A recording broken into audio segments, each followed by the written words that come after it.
একজন পুরুষ আরেকজন পুরুষকে সাইবার বুলিং করছে, আমি তো দেখছি না। আমি দেখছি একজন নারী আরেকজন নারীকে সাইবার বুলিং করছে, আমি তো এটাই দেখতে পাচ্ছি।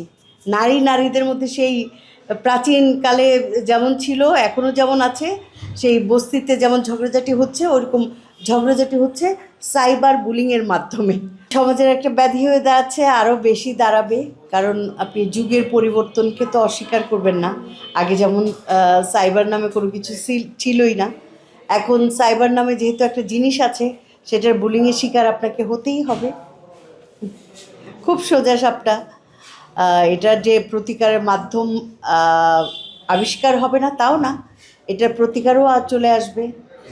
সাইবার বুলিং আসলে আমি যেদিন থেকে দেখলাম, লক্ষ্য করলাম যে ছোট ছোট ইউটিউবের কাজ এবং কন্টেন্ট ক্রিয়েটাররা যাদের মানসম্মত তেমন কিছু নাই, অনেক অশ্লীলতা দিয়ে ভরপুর, এবং অনেকেই দেখছি যে অনেক জাঁকজমকপূর্ণ বেশভূষা নিয়ে হাজির হচ্ছেন আমাদের অনলাইন প্ল্যাটফর্মে, কিন্তু তারা তেমন গোছানো নান্দনিক মানে দৃষ্টিনন্দন কিংবা শিক্ষণীয়, আচ্ছা শিক্ষণীয় বিষয়টা বাদই দিলাম, যেটা দেখতে চোখে আরাম লাগবে, যার কথা শুনতে ভালো লাগবে, যার কাজটা দেখতে ভালো লাগবে, তেমন কিছু প্রেজেন্ট করছেন না।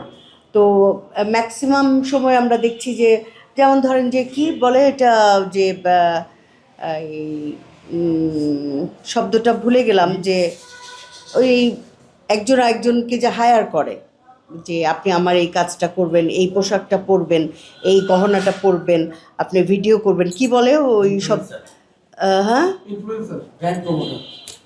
Brand promoter. Brand promoter.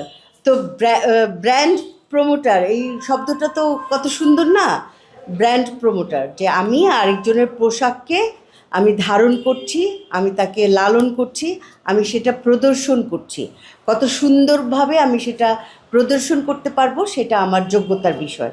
কিন্তু এখন যদি ব্র্যান্ড প্রমোটার আর ওনারের মধ্যে যুদ্ধ, এবং সেটা খুব বস্তি লেভেলের ঝগড়াঝাটির পর্যায়ে চলে যায়, তখন দেখতে কেমন লাগে বিষয়টা। তখন সাইবার বুলিং কেন হবে না, কেন হবে না সাইবার বুলিং? তো ওই যে আরেকটা কথা যে না বললাম পারছি না, যে নারীদের প্রধান সমস্যা হচ্ছে নারী। আমি তো কোনো দুইজন পুরুষকে আমি দেখছি না যে সাইবার বুলিং করছে। একজন পুরুষ আরেকজন পুরুষকে সাইবার বুলিং করছে, আমি তো দেখছি না। আমি দেখছি একজন নারী আরেকজন নারীকে সাইবার বুলিং করছে, আমি তো এটাই দেখতে পাচ্ছি।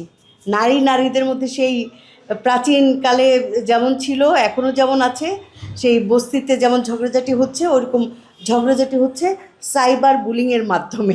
মানে অনেক স্মার্টভাবে ঝগড়াঝাটি হচ্ছে, গালিগালাজ হচ্ছে। এটা অবশ্যই শিক্ষার অভাব, রুচির অভাব।